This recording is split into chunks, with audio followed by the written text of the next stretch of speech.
Assalamualaikum warahmatullahi wabarakatuh dan selamat sejahtera murid-murid. Tahun 3 sukses. Tahun 3 sukses dan 3 arif. Lama kita tak jumpa. Kali ini kita jumpa semula. Baik, kita sambung balik pembelajaran PDPR kita Bahasa Melayu tahun 3. Hari ini tajuk dia adalah bangunan berteknologi hijau. Buku teks pada muka surat 34. Okey. Baik. Standard kandungan kita akan pelajari adalah 2.2 membaca dan memahami dan menakul bahan grafik dan bukan grafik. Okey, kita akan perhatikan gambar tu nanti dan kita akan faham betul-betul. Dan standard pembelajarannya adalah 2.2.1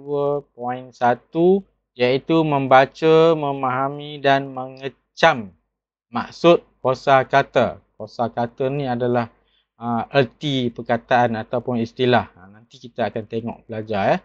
Baik, sekarang kita mula muka surat 34 buku teks jilid 2. Okey. Membaca iaitu bangunan berteknologi hijau. Baik, kita baca sama-sama ataupun cikgu bacakan, awak dengar ya. Awak cari apa yang patut awak cari, maklumat yang penting. Kita akan cari apa kosakata umum yang ada ataupun kosakata istilah yang terdapat dalam petikan ini. Okey, bangunan berteknologi hijau. Hanif amat tertarik akan penerangan gurunya tentang teknologi hijau.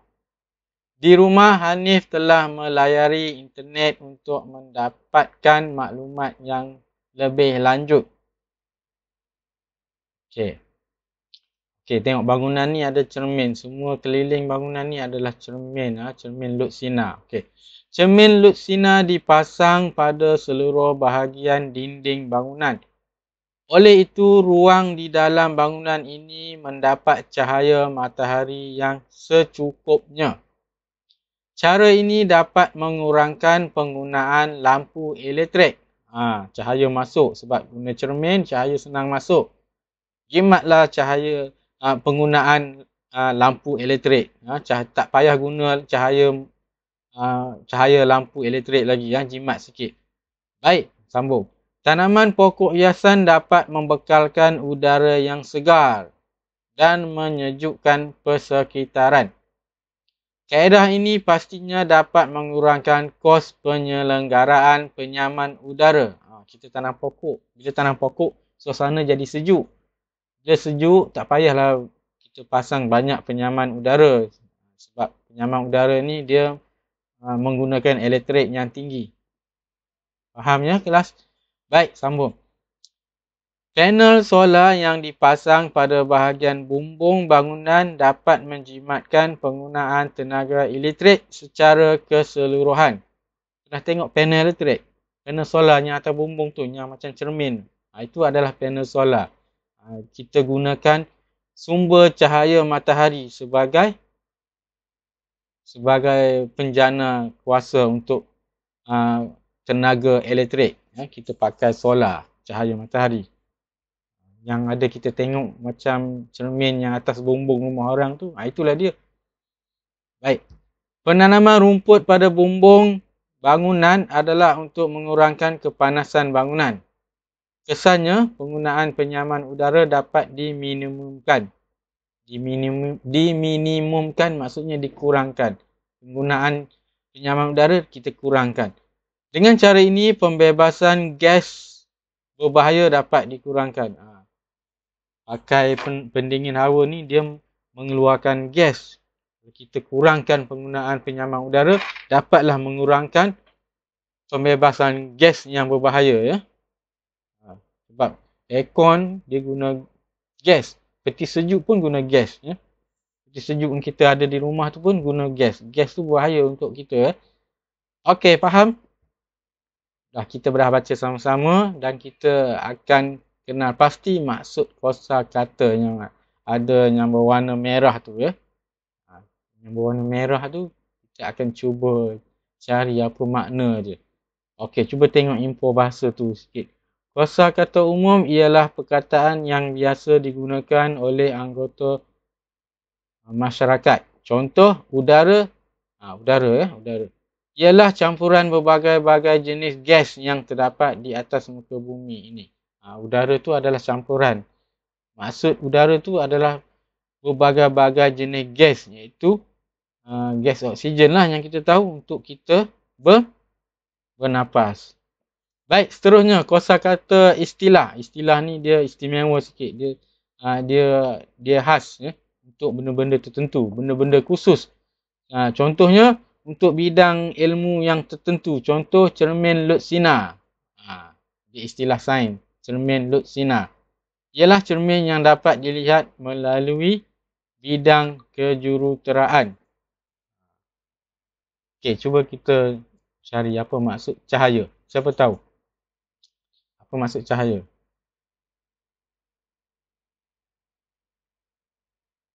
Cahaya adalah sumber suria daripada matahari. Ya. Dia cerah. Tak ada cahaya, kita akan gelap gelita. Okey, seterusnya mengurangkan. Mengurangkan maksudnya?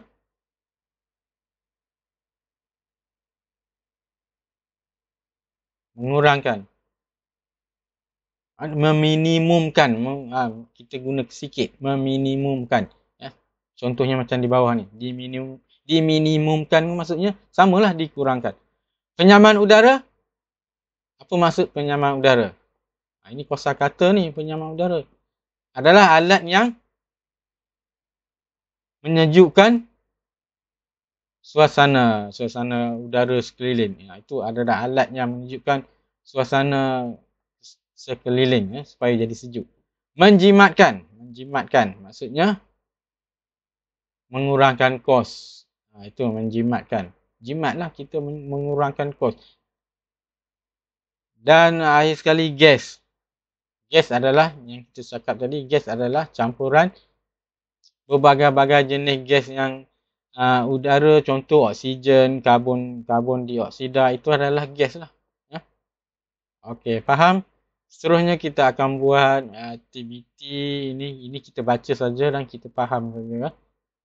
Muka surat 34 ni. Seterusnya kita akan buat aktiviti 38.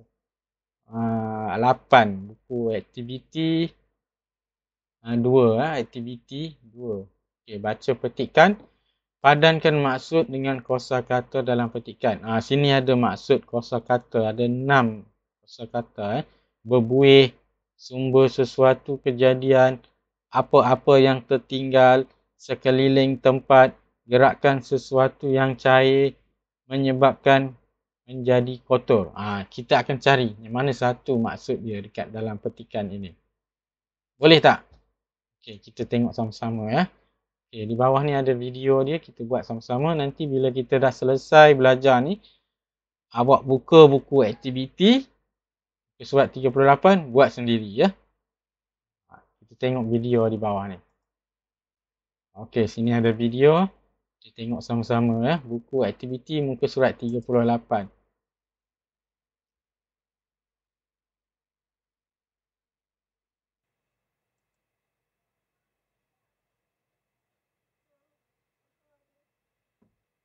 Okey, buku aktiviti muka surat 38, kita akan belajar perkataan, cari maksud. Maksud dia, kita cari perkataan dia yang ke atas ni, yang mana satu perkataan dia ya.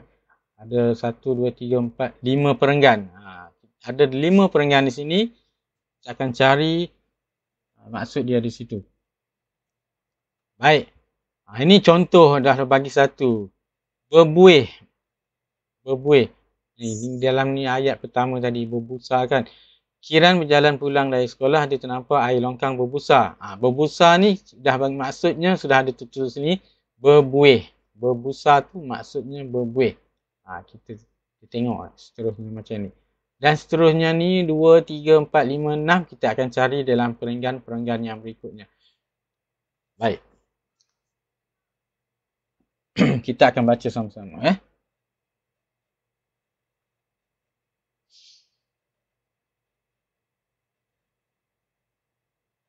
Okey. Baca petikan, padankan maksud dengan kosakata dalam petikan. Okey, nanti awak cari sendiri. Kita baca dulu, kita cari dalam petikan. Okey. Kita baca sama-sama Jom kita baca. Kenal pasti pencemaran. Okey. Kiran berjalan pulang dari sekolah. Dia ternampak air longkang berbusa. Berbuih lah. Dia hairan. Apabila tiba di rumah, dia terus melayari internet. Dia melayari laman Sesawang Jabatan Pengairan dan Saliran ataupun JPS. Dia membaca perihal punca pencemaran sungai. Dikaji apa punca pencemaran sungai. Berdasarkan maklumat tersebut, barulah dia faham bahawa air longkang yang berbuih itu berpunca daripada sisa air sabun yang berlebihan. Air sabun berlebihan. Pada waktu petang pula, dia berbasikal di sekitar kawasan perumahannya. Dia mendapati bahawa ada sebuah kedai Dobi. Kedai Dobi ni kedai cuci pakaian. Dan pusat cucian kereta yang baru dibuka. Kiran mengeluh sendirian. Dia bersedih kerana aliran air longkang tersebut akan terus ke sungai dan akan mencemarkan sungai. Dia mesti melakukan sesuatu agar sungai itu kekal bersih dan jernih. Kiran ada semangat. Dia menyayangi alam sekitar. Kita perlu ada semangat sayangkan alam sekitar seperti Kiran ni. Dia ambil berat. Rupanya ada kedai Dobi dan kedai pusat cucian kereta yang baru dibuka. Dibuang dalam sungai, dalam longkang, terus mengalir ke sungai. Okey, kita cari maksud satu tadi, berbuih tadi. Maksudnya adalah berbusa. Itu maksud dia, berbusa. Berbuih, berbusa. Maksudnya berbusa. Cikgu dah bulatkan warna kuning tu. Ingat nanti awak buat dekat sendiri di buku teks aktiviti tu. Tak ada apa.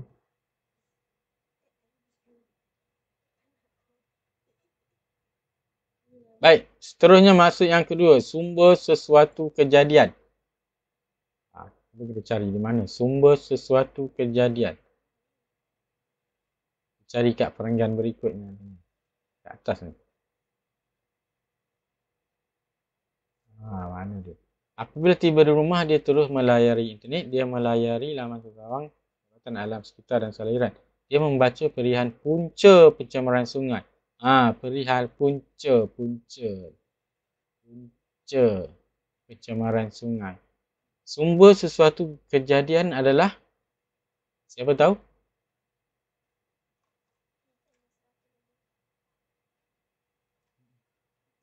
Ya, punca ni punca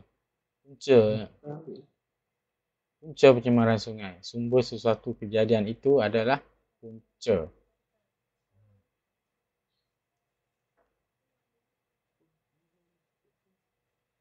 Seterusnya, maksud yang ketiga, apa-apa yang tertinggal. Cuba tengok perenggan ketiga. Apa yang tertinggal. Apa yang tertinggal yang dilepaskan ke dalam sungai. Kita tengok kat perenggan ketiga. Berdasarkan maklumat tersebut, barulah dia faham bahawa air longkang yang berbuih itu berpunca daripada sisa air sabun yang berlebihan. Apa-apa yang tertinggal adalah apa? Siapa tahu? Sisa. Sisa tu adalah benda yang tertinggal. Saki baki yang orang tandak, orang buang. Kita panggillah sisa. Kan? Sisa makanan, benda yang kita dah tandak makan, kita buang. Sisa lah. Tertinggal lah. Apa-apa yang kita tinggalkan. Kita tak mahu lagi. Kita abaikan dia, kita buang ke longkang. Bila melongkang, dia masuk ke dalam sungai. Dah tercemar. Okey, seterusnya maksud yang keempat. Sekeliling tempat. Cari di perenggan yang keberapa ada di sekeliling tempat. Cikgu rasa perenggan yang keempat. Okey. Pada waktu petang pula, dia berbasikal di sekitar kawasan perumahannya. Dia mendapati bahawa ada sebuah kedai roti dan pusat cucian kereta yang baru dibuka.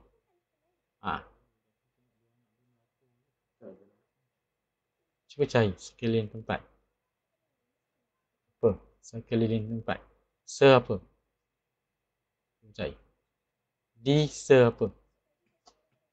Apa boleh kenal pastikan? Kosakata. Di sekitar. Sekeliling tu sekitar lah.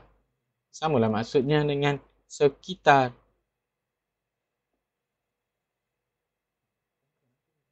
Okey, seterusnya kita tengok maksud yang kelima. Gerakkan sesuatu yang cair. Cair dia bergerak. Macam glasier. Kita nanti belajar glasier. Dia cair tapi dia bergerak perlahan-lahan. Bergerak. Dia benda yang berair. Okey, kita cari apa?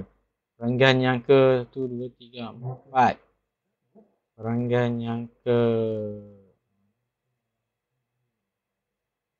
5. Perenggan yang terakhir. Perenggan kelima. Dia sedih kerana aliran air longkang tersebut akan terus ke sungai dan mencemarkan sungai.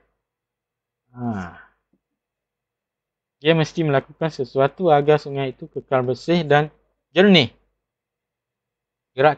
Gerakkan sesuatu yang cair. Apa? Yang mengalir. Apa benda? Dia cair, mestilah mengalir kan. Benda yang cair mengalir. Siapa tahu? Apa perkataannya? Kosakatanya? Apa kosakatanya? Ya, aliran. Aliran air adalah gerakan sesuatu yang cair. Aliran dia cair, dia mengalir. Kita panggil dia aliran. Okey, seterusnya yang terakhir, maksud yang keenam, menyebabkan jadi kotor. Menyebabkan jadi kotor. Apa yang kotor dekat sini? Dalam petikan ni apa yang kotor? Okey. Dia sedih kerana aliran air longkang tersebut akan terus ke sungai dan akan mencemarkan sungai. Mencemarkan sungai. Apa yang menyebabkan jadi kotor? Menyebabkan jadi kotor. Cuba cari.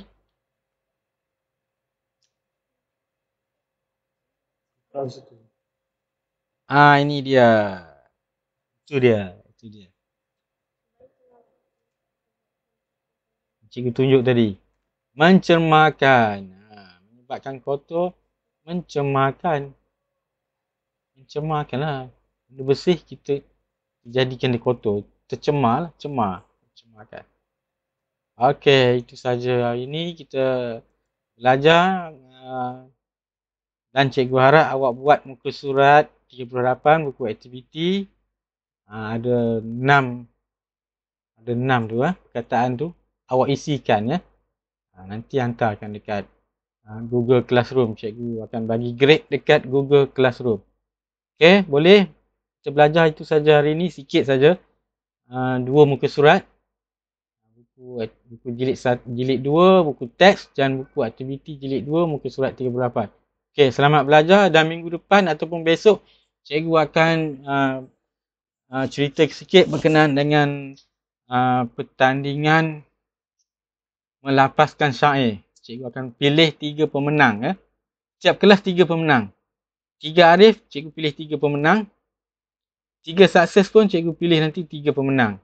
Siapa nak hadiah, hantar video, baca video, dia syair, lafazkan syair, apa-apa syair lah yang awak boleh cari dalam buku.